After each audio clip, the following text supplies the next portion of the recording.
Hello everyone, Niklsun here, and welcome to Coming Soon Movie News with Niklsun. I'm your host, and on this show, every Monday, Wednesday, and Friday, we'll be going over all of the day's movie news, as well as going over what it means for the production in general, such as casting decisions, trailer announcements, director announcements, things like that. So, without any further ado, let's get started with today's Hot Topics.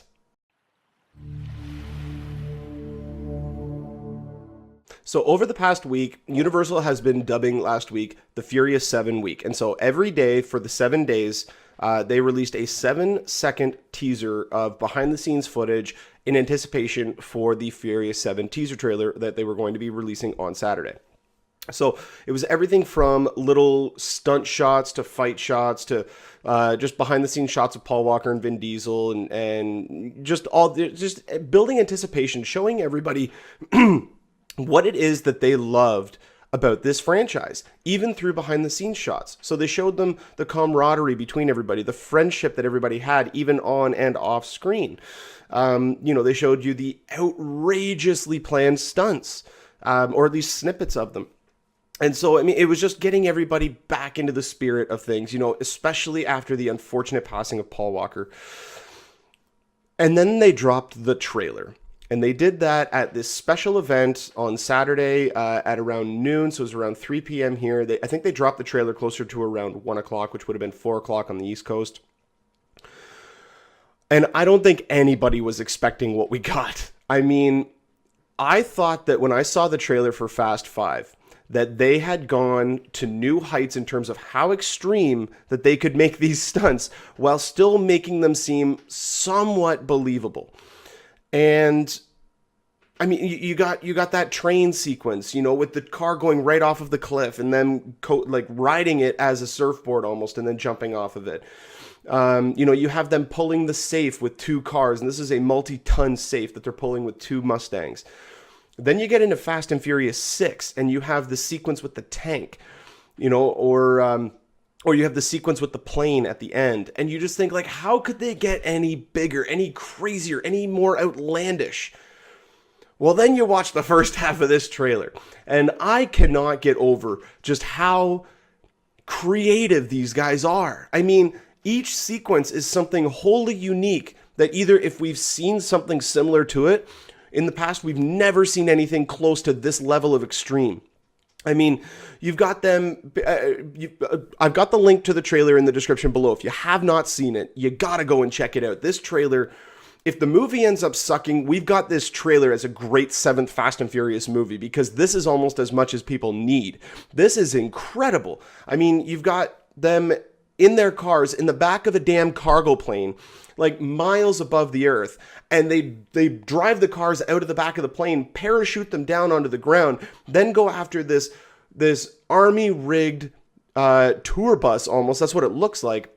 But it's got miniguns in it, and the miniguns start shooting at all the cars and destroying the cars. So then they launch these 2 hook rockets at the back and blow up the back of the bus, and then Paul Walker gets on the bus and breaks this girl out, and then the bus crashes into the side of the canyon and slides off right onto the edge, and Paul Walker just manages to get out and is running up the bus as it's falling off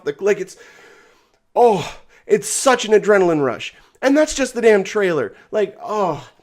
I could not get over how well put together this was done. I mean, everything from it, the shot in the trailer where The Rock gets out of the hospital bed and he's got the cast on his arm all the way up to his shoulder, and he goes, "Daddy's got to go to work," and he just goes and just snaps it and rips it off. It's so machismo. It's over the top machismo, but that's what we want from this franchise, and this is absolutely perfect. I mean, this movie is going to make so much money that I think even after people watch it and they realize how they end up retiring Paul Walker's character, and even people right now who are feeling that once this movie comes out, this should be the end of it. I think once they watch it, they're going to go, I want to see more, because they've handled it in such a unique way. I have such faith in this property. This looks incredible.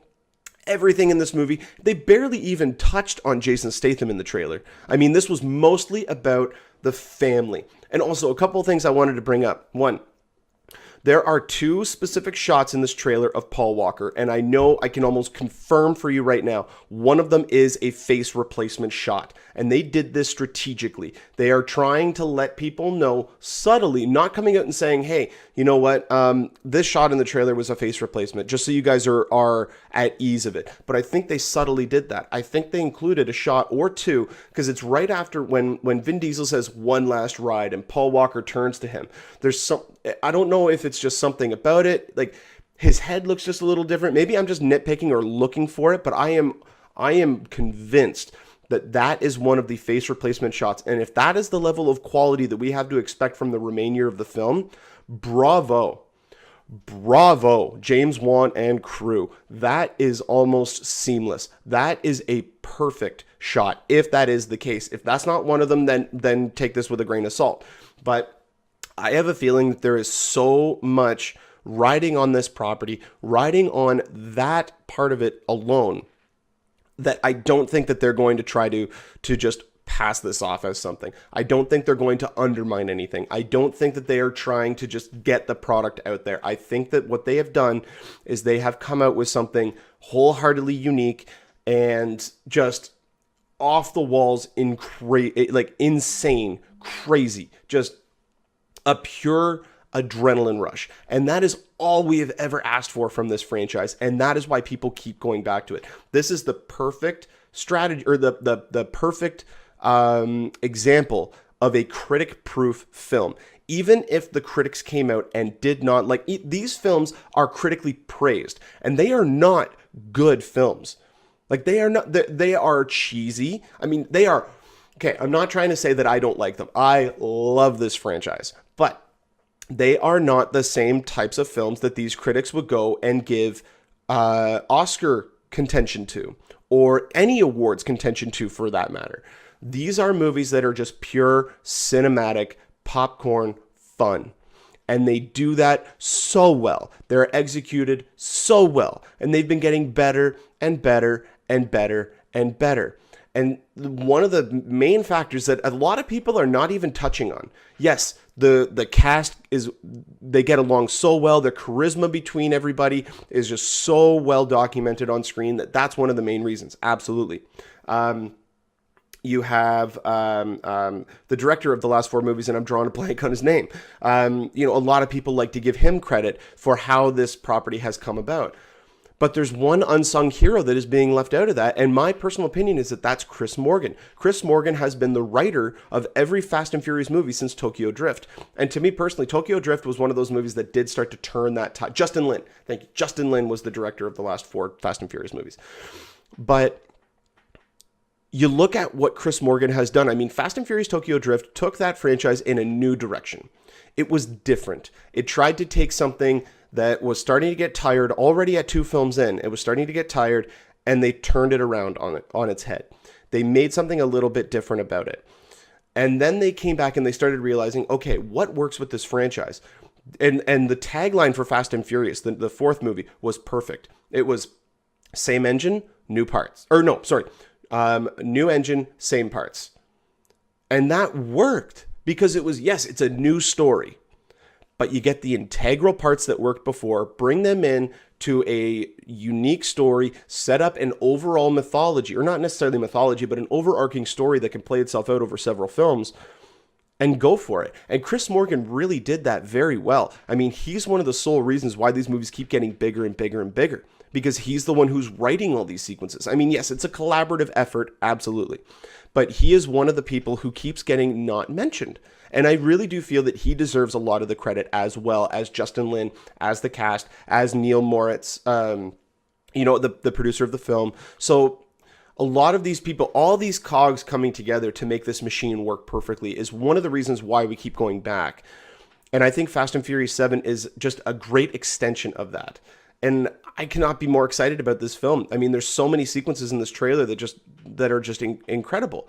And I'm personally hoping, and I know this is not going to be the case, we're going to get a Super Bowl ad for this movie, and probably one more trailer as well. But we don't need any more footage. This could be the only trailer that we get, because the movie comes out in April. It comes out April 3rd. So we're only 6 months away, not even 5.5 months away. We don't need any more trailers. I mean, they're going to do a Super Bowl ad for it. You can guarantee that. They did one for Fast and Furious 6. So they're going to do one for number 7. And we're going to get a little bit of new footage, but I hope we don't get a lot, because this is enough to salivate everybody, to get everybody so jazzed and so pumped about this movie. I cannot wait. Again, if you haven't seen the trailer, you can tell by my reaction that it's damn good. But then again, that is just my opinion. You can click the link in the description of this video to watch the trailer if you haven't seen it already. The movie's going to be opening up on April 3rd, 2015. If we get more information about this topic, I will definitely update you guys on here.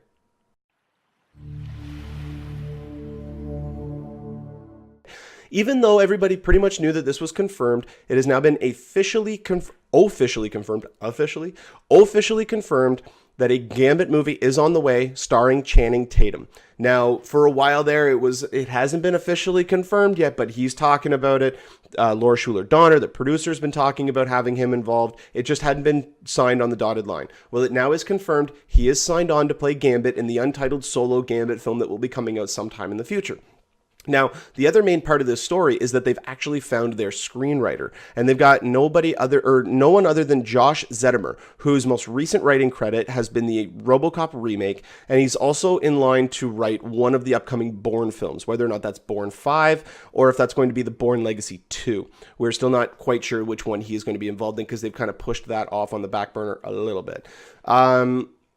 Now, say what you will about the RoboCop remake. I'm one of the defenders of that movie, because I look at it as, yes, it's a remake of RoboCop in a sense, but it is a very different film. The movie is completely different, with the exception of how kind of the ending comes together.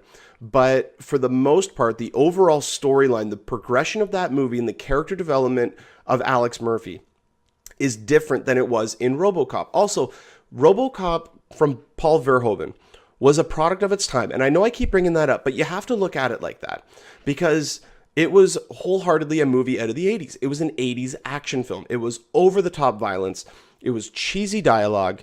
And I mean, we ate it all up because it was just so much fun. I mean, it was new. It was exciting. Nobody had really seen anything like that before. It was in this new age of types of films that had never been able to be done before.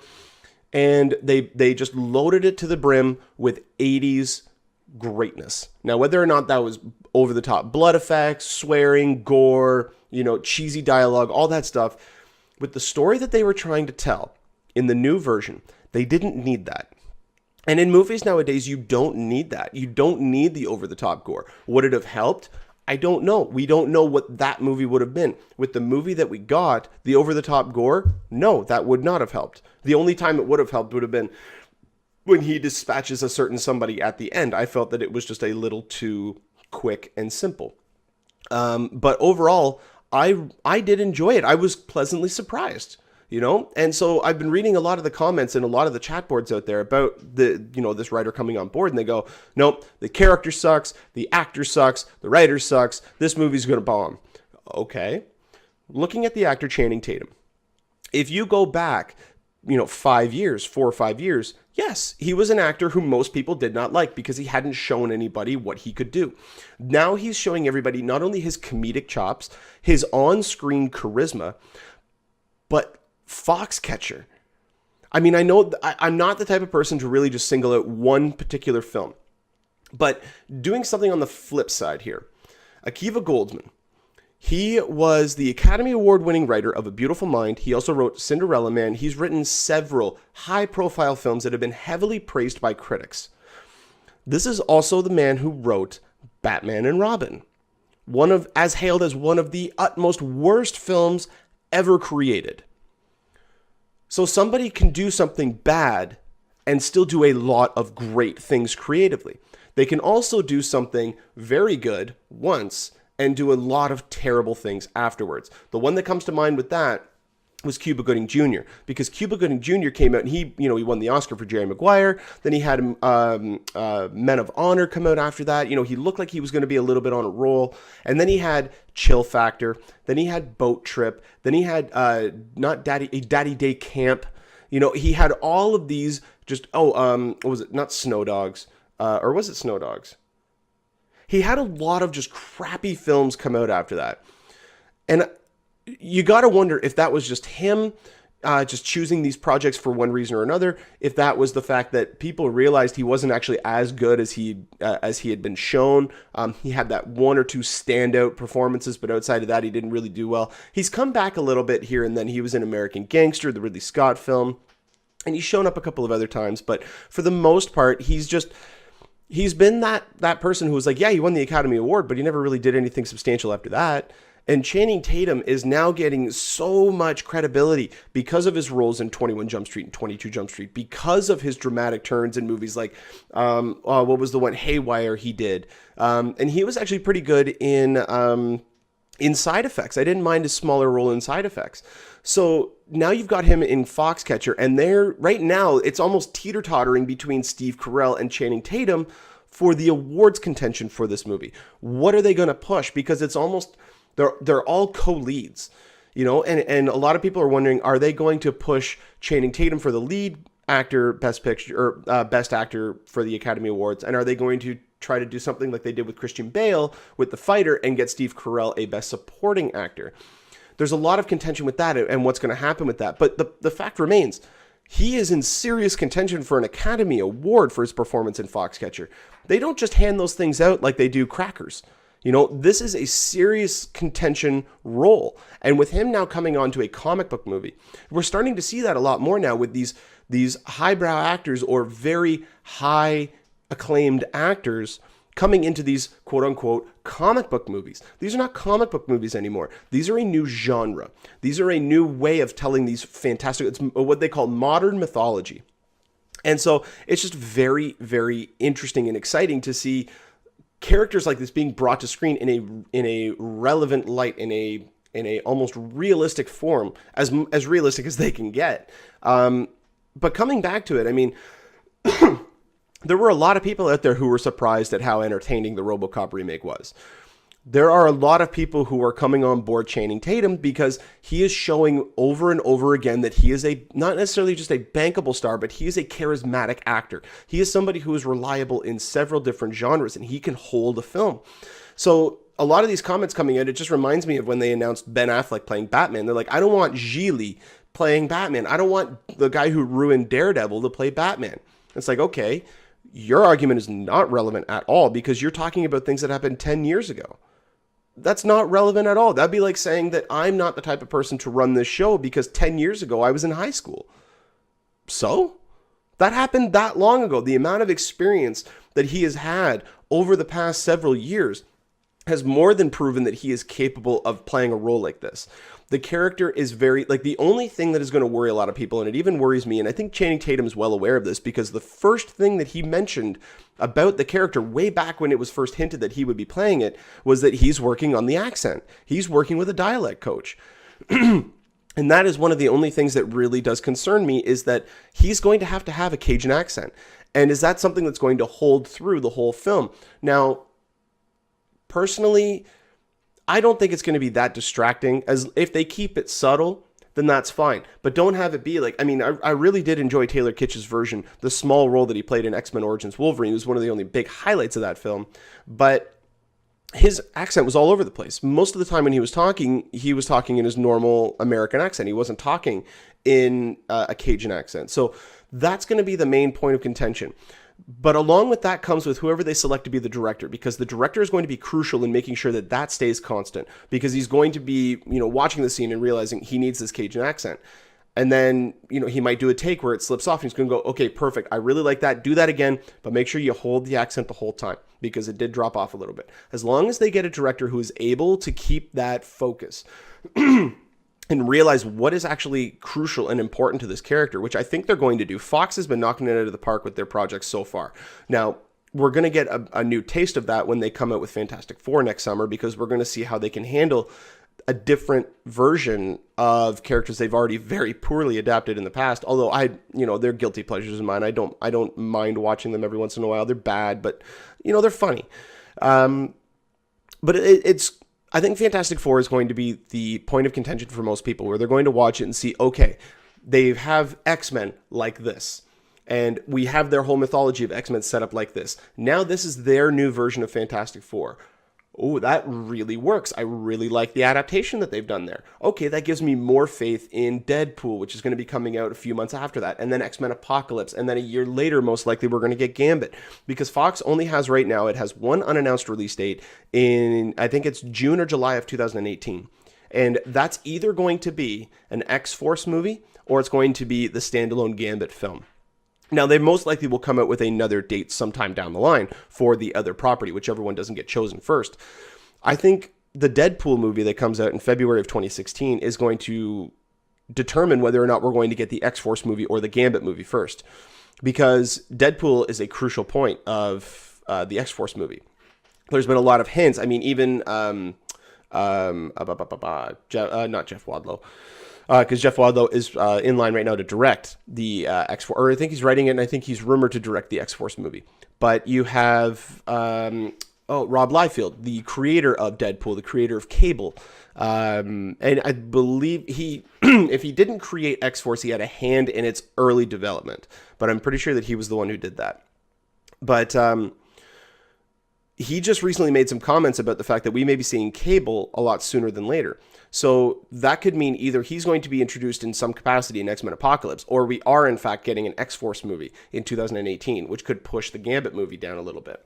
But I'm okay with that, because showing what Fox has in line for the next couple of years is very similar to what DC has just done and what Marvel has just done, showing that they have a massive plan. They have a strategy, and they know when they're going to drop all of these properties. It's not just, oh, this movie was successful, we're going to do that one again. We're going to do another sequel of that. No, they have a plan. And if one of their properties comes out and is a sleeper hit and just knocks it out of the park, they can start to rearrange things slightly to make room for one. But they're not going to cancel their overall plan. Look at what happened with Phase 3. I guarantee you that Guardians of the Galaxy, if that movie came out and wasn't the smash hit that it became, that Guardians of the Galaxy 2 would not be in Phase 3, at least as early as it was. I'm pretty sure that that would have been pushed on the back burner. Marvel is not going to put out a property to continue on their storyline just because it needs to tell that story. If it doesn't make money, they're going to try to rejig that in a way to make it work with the other properties they have, because they're not going to lose money. It's a business after all.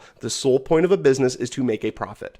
So with this, I mean, there's still no word on who's going to direct it. There's no one in line right now to direct it. And I hope they don't get Gavin Hood back. Not to say he's a bad director, but just his working relationship with Fox has been sullied so much after X-Men Origins Wolverine. But it is going to be interesting to see how they handle that character, especially after the version that Taylor Kitsch played. Now, even though they wiped the continuity out, going back to the 70s, you know, if we're going by that continuity, X-Men Origins Wolverine was set in the 80s. Which means that Gambit was born sometime in the 60s. So even them going back to 1973 and resetting the timeline from then on means that Gambit already exists. He already exists in that timeline, which means he's going to be around Channing Tatum's age sometime in the 80s. We very well could see him in X-Men Apocalypse, although there's been talks that he's not going to be in X-Men Apocalypse. But whether or not they're now going to say, well, because X-Men Origins Wolverine never even happened because of what we've just done with X-Men Days of Future Past, are we going to then include him in the future timeline or in the modern times, the present day timeline? We still don't know. We don't know where they're going to go with this character.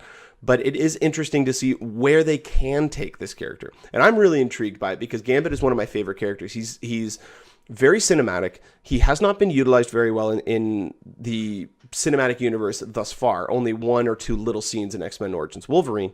But I'm really intrigued to see where they can take this character. Laura Schuler-Donner has a passion for this character, and Channing Tatum clearly has a passion for the character. He really does like this character. He's almost not quite as diehard as Ryan Reynolds is about Deadpool, but he is in that same vein. So I am really excited where they can take this. And this writer coming on board, it means that we could get a more character-driven movie than action-oriented, which I really like because the action's going to be there. We don't need any more action sequences. We don't need Transformers 4. We don't need a movie that relies solely on action. We need a movie that can really handle character development. And if they can get really good character development out of it, then I think we've got a surefire hit. And like I said before, my personal opinion on RoboCop was that's what they did. They spent more time developing the overall characters. And I really felt that with the exception of his wife, we really got to understand Alex Murphy. We really got to understand Gary Oldman's character. We really even got a little bit more understanding on Michael Keaton's character. So there was just a lot of that, and I did appreciate that. Obviously, there was studio input on that movie. There's going to be more studio input on this movie. Absolutely, it's Fox. That's just all they know what to do. But yeah, I'm intrigued by it. Again, there's no release date given for this film, but I can expect this to be most likely the July 2018 release. But when it comes to Gambit or Channing Tatum being involved in this movie, if we get more information about this topic, then I will definitely update you guys on here.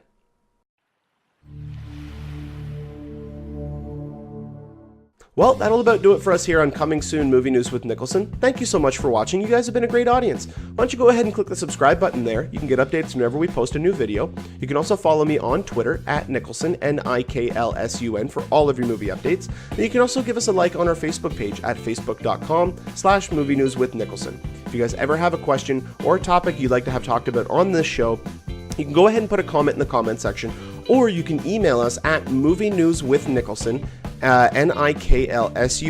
@gmail.com, and on every Friday episode we'll try to get to as many as we can. But until next time, you guys enjoy the rest of your day. Take care.